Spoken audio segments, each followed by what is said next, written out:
बिस्मिल्लाहिर्रहमानिर्रहीम। आज का देर आमद डेस्टिनेशन डिजिटल के प्लेटफॉर्म से एक बार फिर, और मेरे साथ आज मौजूद हैं अहमद मंसूर, सीनियर सहाफ़ी हैं।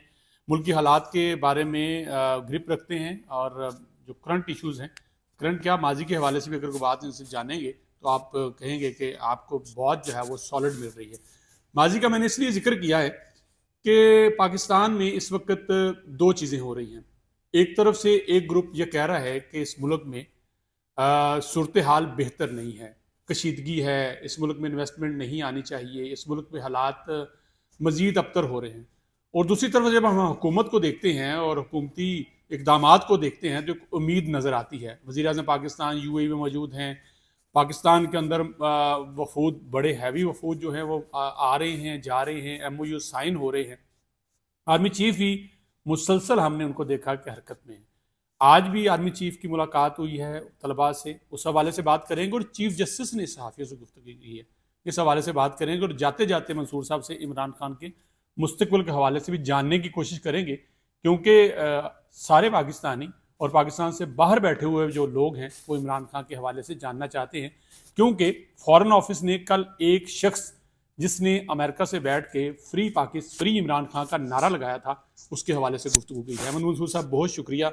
मंसूर साहब, इंट्रो मैंने दे दिया। सबसे पहले ये बताइए कि आर्मी चीफ साहब जो है वो स्टूडेंट से मुलाकातें हो रही हैं, ये क्या मूव है, क्या ज़रूरत पेश आ रही है आर्मी चीफ को कि वो स्टूडेंट से मिले? इससे पहले हमने देखा कि DGI SPR भी स्टूडेंट से मिले।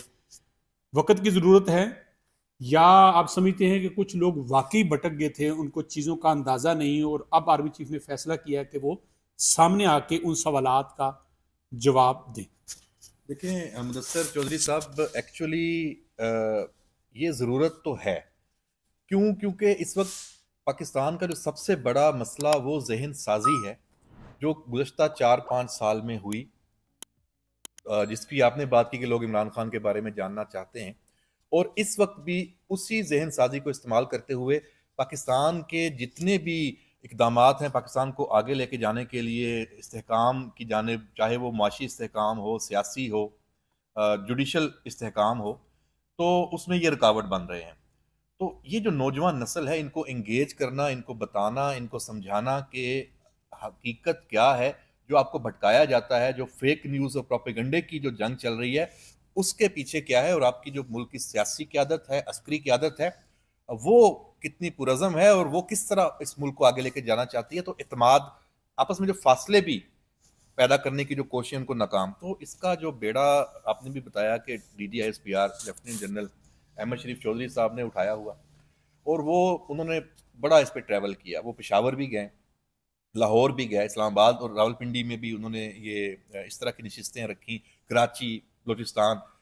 तो उनका सब जो उनकी जो मुलाकातें हुई स्टूडेंट्स के साथ, उसका फिर ये समझें कि एक एंड रिजल्ट आया कि आर्मी चीफ के साथ भी पूरे मुल्क का ये नुमाइंदा इज्तिमा है। इसमें पाकिस्तान भर से जो यूनिवर्सिटीज़ और कॉलेजेस के तलबा हैं वो इकट्ठे हुए और army chief general Asim Munir ने उनसे बात की, सवाल जवाब भी हुए। और यही सवाल जवाब भी मेरा सवाल है आपसे। वो पूरे इस वक्त आप जब ये खबरें सुबह छपेंगी या टीवी पे चल रही होंगी, हर उस शख्स का ये सवाल होगा कि ये जो मीटिंग्स आप कर रहे हैं या मुलाकात कर रहे हैं, इसमें तलबा जो हैं वो मखसूस किस्म के तलबा लाए जा रहे हैं या बस कोई भी उसमें आ सकता है? सर, सवाल जवाब करने की मतलब इजाजत थी वहां पे? बिल्कुल थी और खुल के होती है। ओके। उसमें मैंने खुद भी ऐसी बहुत सारी मीटिंग्स और ऐसी नशिस्तें अटेंड की हैं, तो बिल्कुल खुल के होती है। जवाब भी फिर उसी तरह ही दिया जाता है। और इसका जो मौजू था वो पाकिस्तानियत, ओके, टोटल।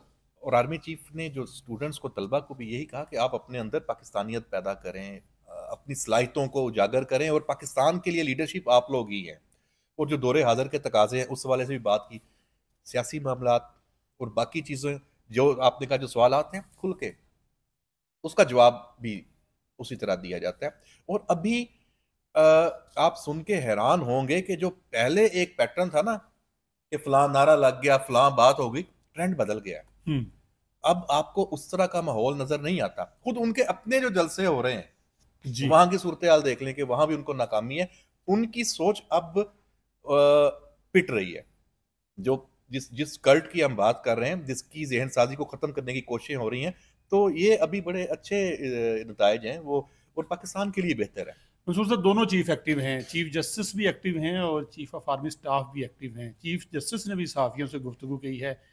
क्या समझते हैं, बहुत से लोगों को जवाब मिला है या नए सवालात खड़े हुए हैं? क्योंकि हमने देखा कि वकला का एक शायद गिरोह कह सकते हैं, क्योंकि तमाम वकला अगर होते तो इतनी जल्दी डिस्पर्स ना होते। उनके मुतालबात कुछ और थे, एक ग्रुप कुछ और कह रहा है, और चीफ जस्टिस की सहाफ़ियों से गुफ्तगू किस नज़र से देखते हैं आप? देखिए, चीफ जस्टिस का जो ये मीडिया से गुफ्तगू करना, जो IMF का वफद आया उस हवाले से, ये इसलिए भी अहम है क्योंकि इस वफद को लेके एक सोच सामने लाई जा रही थी कि पाकिस्तान का जो जुडिशल निज़ाम है या जो यहाँ जजेस की तैनातियाँ हैं, ये उस पे आवाज़ उठाने आए हैं। और बड़ी जनाब इस पे अब IMF की और आलमी जो ताकतें उनकी, IMF की ख़ास तौर पे, कि उनकी अब इतनी पाकिस्तान के मामलात में मुदाखलत बन गई है कि वो हमारी जुडिशरी को भी वो करना चाहते हैं। तो इसलिए चीफ जस्टिस ने ये बताना ज़रूरी समझा। उसमें देखिए उन्होंने बड़ी वाज़ेह एक बात की जिसको उस तरह हाईलाइट नहीं हो। उन्होंने कहा कि हमने उन्हें कहा कि इस तरह की मुलाकातें हम करते नहीं हैं, हमारी जुडिशरी और जजेस वाली कोई रवायत नहीं है, लेकिन हमें वजारत ख़जाना की तरफ से एक दरख्वास्त थी, तो हम उसमें भी हर वो बात करने के मजाज नहीं है, लेकिन हाँ जुडिशल मामलात हैं जो ख़ास तौर पे पाकिस्तान में जो अदालती इस्लाहात हैं, बिल्कुल पता होना चाहिए।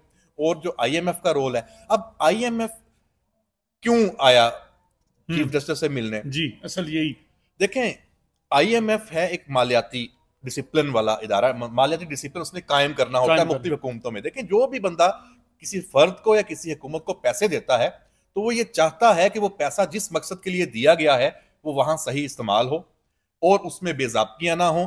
फिर उस हवाले से कोई लिटिगेशन होती है, कोई अदालत में जाके मामला होते हैं, तो वहां पे भी उस पैसे का तहफ़्फ़ुज़ भी हो। फिर जो गैर मुल्की सरमायाकार आते हैं, IMF भी चाहता है पाकिस्तान में सरमायाकारी आए। सरमायाकारी आने के लिए आपका जो अदालती निज़ाम है वो इतना शफाफ होना चाहिए और इतना फास्ट ट्रैक पे होना चाहिए कि जो सरमायाकार यहाँ आए वो इंतहाई एतमाद के साथ आए।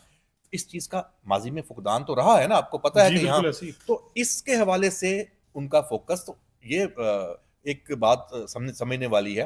बाकी आप जितनी बातें सरमायाकारी की बात कर दी, मुझे ये बताइए कि हमने देखा बहुत से वफूद आए, जैसे मैंने कहा ना, बहुत तगड़े वफूद आए, सदूर आए, वज़राए ख़ारजा आए। एक जमूद जो है वो टूटा पाकिस्तान की, जो आलमी तन्हाई का था। लेकिन एक सवाल ये भी है कि जो हम बड़ी बड़ी इन्वेस्टमेंट और MOUs की बात करते हैं, ये इन्वेस्टमेंट कब शुरू होगी पाकिस्तान के अंदर? वो सरमाया कब आना शुरू होगा? उसके लिए अभी हमें कितना इंतज़ार है इसको? देखें मुदस्सिर चौधरी साहब, जहाँ पे हम पहुँच चुके थे ना, हम डिस्कनेक्ट हो चुके थे पूरी दुनिया के दारुल हुकूमतों से और पूरी दुनिया के जो सरमायाकार हैं, क्योंकि हमारे मुल्क में एक पोलराइजेशन, यहाँ अदम बर्दाश्त कि आप अपने सियासी मुखालफिन को बर्दाश्त नहीं करते, फिर जो पॉलिसियाँ हैं हुकूमत की उनका देरपा ना होना, तो कि हुकूमत एक हुकूमत चली गई, दूसरी आई, तो पिछली हुकूमत के सारे मुआहदे खत्म। तो ये सब चीजें इस पाकिस्तान के साथ जुड़ चुकी थी। इनको खत्म करने के लिए, लोगों का वापस दुनिया का एतमाद बहाल करने के लिए वक्त चाहिए था। वो सारी एफर्ट्स आपने देखा हुई हैं। अब हमारे जो हुक्मरान हैं वो भी बाहर उसी तरह उनको इनवाइट किया जाता है। फिर MOUs तो पहला कदम होता है और अब वापस भी आ रहे हैं। जैसे अभी इस वक्त हम बात कर रहे हैं, तुर्की के जो सदर हैं तैयब अर्दोगान, वो यहाँ लैंड करने वाले हैं, मतलब लैंड कर इस विजिट है। कल भी बढ़िया मुलाकातें थी शहबाज शरीफ की, उनकी कल भी हैं, हुई हैं, UAE में विजिट हुआ। तो जनाब ये दौर अब जो आपने कहा ना कब शुरू होंगे समरात, तो ये लॉन्ग टर्म बेनिफिट्स हैं। जो शॉर्ट टर्म है वो हमें नजर आने शुरू हो गए हैं अशारिये। हम मतलब कहें कि बहुत कोई जमीन आसमान एक हो गया है, वो अगर नहीं भी हुआ तो बहुत मस्बत अशारिये हैं, जैसे महंगाई की शरह। अच्छा, दुनिया भी मांग रही है, जो इस पे नजर रखते हैं अदारे जिनकी रिपोर्ट्स होती हैं वो भी हम मान रहे हैं। आपका सबसे अहम जो चीज है वो आपका जो खसारा है, तजारती खसारा, उसमें कितना बड़ा फर्क आया है। उसमें देखें अब वो मेरा ख्याल है कोई 30% तक नीचे आया। क्या कोई हुकूमत मैनिपुलेट करके ये इशारे पेश कर सकती है? ऐसी कोई मिसाल होती है, कर सकती है कि आप आवाम के सामने या मीडिया को एक फिगर दे दें? क्योंकि तहकीक का तो शायद ज़माना नहीं रहा, तो दे दे एक फिगर आए, मिनिस्टर बैठे और कहे जी बड़ी तरक्की हो रही है और ये हमारे फिगर हैं, ऐसा हो माजी सकता में होता था, अभी तो ये हुकूमत के हाथ में नहीं है। है? ओके, देखें, बैंकिंग का निजाम पूरी दुनिया में आपस में एक हो चुका है, कनेक्टिविटी हो चुकी है। कनेक्टिविटी हो चुकी है, कितना आपके इनफ्लो है, आउटफ्लो है, सारा ओपन सीक्रेट है। आप आपकी झूठ आपकी बोले दरामदात हैं ओपन सीक्रेट है। आपकी जो रेमिटेंसेज हैं जो एक प्रॉपर चैनल से आती हैं, वो अब $3 अरब आए हैं जनाब सिर्फ एक माह में। ये जो आप जनवरी की बात कर रहे जी, हैं, ओके, ठीक है, $3 अरब आए हैं, तो आप उसको मल्टीप्लाई ये करें। वही ओवरसीज है जिनको बाइकाट का कहा जा रहा है। अच्छा, ये बैंकिंग चैनल से आए हैं। अगर आपने कहें कि कोई हवाला हुंडी या कोई जाता है और कैश ले आता है, तो वो इससे के मतलब अलावा कहना है। चाह रहे हैं कि ओवरसीज ने रिजेक्ट किया उस बयानिए को, उस मुतालबे को कि बाइकआउट करें और पैसे ना दें। बिल्कुल रिजेक्ट किया। दूसरी, ये गैर मंतकी मुतालबा था। साहब भी बादशाह आदमी है, बस उनको अब समझ नहीं आ रही, अपने हर बात जमाने की कोशिश कर रहे हैं जिससे मुल्क का नुकसान हो। उनको सिर्फ अपनी जात वो मुकद्दम है।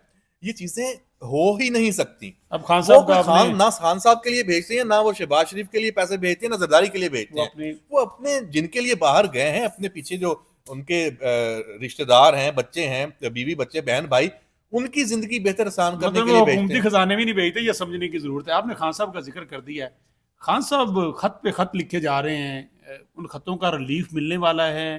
खान साहब के साथ होना क्या है?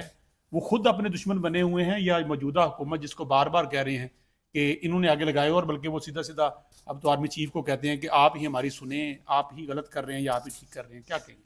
उनका जो बुनियादी जो उनका जो डीएनए में फॉल्ट है ना, वो यही है। वो सियासत को सियासत की तरह उन्होंने ना कभी पहले किया, ना वो आज करना चाहते हैं। एक आदमी सदा के लीडर को आप डीएनए का फॉल्ट, ये कोई देखें मैं भाई आपको वजह बताता हूँ।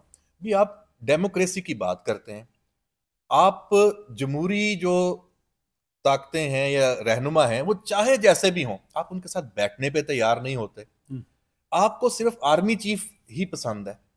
आपके डीएनए में है ही ताकत के मुझे कोई ले आए, मुझे कोई बस इख्तियार दे दे, मैं आऊं तो बाकी मेरे सामने जितने मेरे मुखालफीन हैं मैं उनको बर्दाश्त ना करूं, क्योंकि मेरे पास फौज होनी चाहिए, मेरे पास फौज का डंडा होना चाहिए, जो माजी में उनको मिला। वो अभी भी उससे, वो उनकी अब भी यही कोशिश है कि छोड़ें बाकी सारी चीजें, आर्मी चीफ मेरी मर्जी का हो गया और मेरी बात सुनने लग गया ना, बाकी तो मैं सब कुछ कर जाऊंगा। तो आज भी उधर ही खड़े हैं। तो लेकिन ये जो खतूत हैं, मैं समझता हूँ इसमें पीछे कोई और साजिश भी इनकी हो सकती है। अच्छा, वो इसको बुनियाद बना के या इन चीज़ों को मैं समझता हूँ इन खतों का किसी न किसी तरह कोई जवाब जो है वो आना चाहिए, देना चाहिए। वहां से तो कहा जा रहा है खाता में मिले ही नहीं। वो कहते हैं मिले भी नहीं, कहते मिले भी हैं तो हम जवाब नहीं बनता नहीं है। लेकिन वो उनकी सोच ठीक है। लेकिन मैं जिस वजह से कह रहा हूँ, जैसे अभी चीफ जस्टिस ने भी कहा कि जो खत आया तो मैंने अभी कमेटी को भेज दिया, तो इसलिए ताकि स्कोर सेटल हो, पता हो कि भाई आपने जो खत में नुकात हैं ये मतलब वन वे नहीं है, उसका जवाब कहीं ना कहीं से किसी तरीके से आना चाहिए कि ये आपने चवल मारी है, आपके ये जो पॉइंट्स हैं इनकी कोई वैल्यू नहीं है, वर्क नहीं है। आप बिल्कुल, आपका अपना मौकफ है, उस पर हम नहीं कर सकते। क्या खान साहब आज भी मकबूल तरीन लीडर नहीं है? अगर आज पाकिस्तान के अंदर इलेक्शन हो तो खान साहब जीतेंगे नहीं? ये खान साहब को इलेक्शन आप आज दे दें तो वो जीतेंगे या नहीं जीतेंगे की तो बात तो बाद में आती है। पहले तो ये है कि वो आप कहते हैं ना कि जो बच्चे आपके फैमिली में होते हैं ना, तो आप उनको पता होता है कि यार इसको ये चीज़ पसंद आएगी, लेकिन आपको पता होता है कि यार ये इस तरफ जाएगा तो अपना नुकसान करेगा, तो इसको ये ऑप्शन देना ही नहीं है। तो खान साहब को अभी ये ऑप्शन नहीं मिलना चाहिए। आपकी बात से मैं इत्फाक करता हूँ। इस वक्त वो बाकी पार्टियों की निस्बत कुछ हद तक मकबूल हैं, केपीके की हद तक, लेकिन वहाँ जो सूरत हाल बनी हुई है वहाँ भी आपको अभी बहुत जल्दी चेंज नजर आएगी, क्योंकि वहाँ भी अब लोगों को पता चल गया कि जनाब हमसे गलती हो चुकी है और हम जो खमियाजा भुगत रहे हैं वो इसी वजह से भुगत रहे हैं कि हमने इन पे तकिया किया। अब उनकी पार्टी के लोग बच्चे कितने हैं उनके पास, अभी उनका ये स्वाभी वाला जलसा है उनके अपने होम ग्राउंड में था। मुझे बताएं, क्या इमरान खान वो 5-10 हजार वाला क्राउड लेके आता था? 2010 वाला देखें जब मीनारे पाकिस्तान पे हुआ, या उसके बाकी जो जलसे होते थे, तो वहां से वो आज स्वाबी में एक पूरी अपने हुकूमत की सूबाई वसाइल के साथ उसने वहां पे जो शो किया है, तो वो उसकी मकबूलियत का सबूत है। इमरान खान की मकबूलियत का सबूत जो है वो सवाबी का जलसा अहमद मंसूर कह रहे हैं। और इन्होंने ये भी कहा है कि कभी कभी बच्चे जो है वो खेलने के तो बहुत कुछ मांगते हैं, लेकिन बड़े उनको उनकी सेहत के लिए, उनके मुस्तकबिल के लिए या माहौल को बेहतर रखने के लिए उनको वो चीज़ें फराहम नहीं करते। मकबूलियत अपनी जगह, लेकिन उनको ये मौका दोबारा नहीं देना चाहिए। ये कहना अहमद मंसूर का आर्मी चीफ की मुलाकात के हवाले से भी आपने सुना और चीफ जस्टिस के हवाले से भी आपने सुना। आप इनसी मौक़िफ़ से, इनकी राय से कितना सहमत हैं, अपने कमेंट्स में ज़रूर बताइएगा। आज के लिए इतना ही, इजाज़त दीजिए। अल्लाह हाफ़िज़।